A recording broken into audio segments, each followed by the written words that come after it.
Sir good evening చెప్పండి. Sir end user job గురించి ఒకసారి చెప్తారు. ఎస్ఏపి ఎండ్ యూజర్ అంటే మీకు P2Pలోకి వెళ్దాం అనుకున్న వాళ్ళు ఎస్ఏపి ఎండ్ యూజర్ని పిక్ చేసుకోవచ్చు. P2P అంటే ప్రొక్యూర్ టు పే, అంటే పర్చేస్ చేసిన దగ్గర నుంచి పేమెంట్ చేసే దాకా జరిగే ప్రాసెస్ ఏదైతే ఉంటుందో దాన్ని P2P అంటారు. అంటే కంపెనీ అన్న తర్వాత మెటీరియల్స్ అవి కావాల్సి వస్తుంది కదా, అవి కావాలంటే అవును. సప్లయర్ దగ్గర కొనుక్కుంటాం మనం. సో దానికి కొనుక్కునే విధానం ఏంటి, ఏ కైండ్ ఆఫ్ మెటీరియల్స్ ఉంటాయి మనకి, raw material, semi finished, trading goods, non consumables, spare parts, wastage ఇవన్నీ ఉంటాయి కదా. ఇవన్నీ అవును. మెటీరియల్స్ అన్ని కూడా మీరు కొనాలి.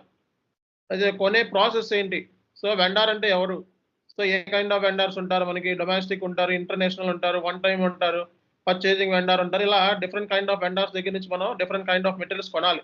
కొనాలంటే ఏం చేయాలి, పర్చేజ్ రిక్విజిషన్ రెడీ చేసుకోవాలి, పర్చేజ్ ఆర్డర్ రెడీ చేసుకోవాలి, గూడ్స్ రిసిప్ట్, ఇన్వాయిస్, పేమెంట్స్ ఇవన్నీ ఉంటాయి కదా. ఆ ప్రాసెస్ అంతా P2Pలో ఉంటుంది.